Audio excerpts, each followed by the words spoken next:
maanta warayso nolosha fahmi lahay buu qoran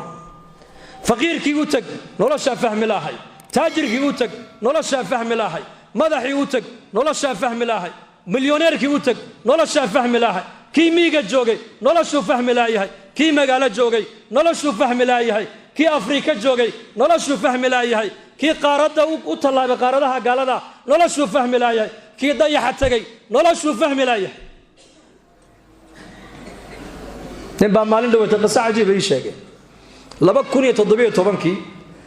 wadanadan la isku yiraahdo G20 labaatanka wadan ee adduunka ugu warshada badan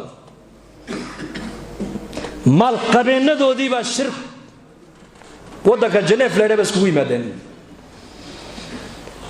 dhakhtarku ka aqoon badnaa caalamkana way ku casuumadeen shirkii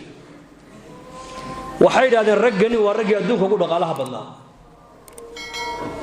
nin walba keligii buu diyaarada leeyahay rag waxa ku jira wadano dhan ka maal badan wadano dhan qaar baa 6 wadan ka maal badan 6 dawladood isku tagay qaar ka dhaqaale badan yihiin waxay leeyihiin laakiin raaxa ma hayno maxay yiraahdeen raaxa ma hayno dawooyin badan waad hesheen annaguna waxaan diyaar la nahay inaan nimaal gelino ee waxaad keentaan cimriga bini aadanka sidii loo biirin lahaa daawadeeda doondoon keena bay yiraahdeen cimriga waxa raaxadii naga qaaday waa dhimanaysa taasaan hor taagan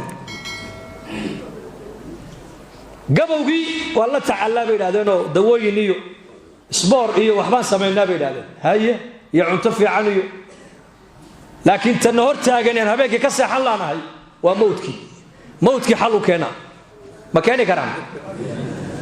hor ma keeni karaan ma keeni karaan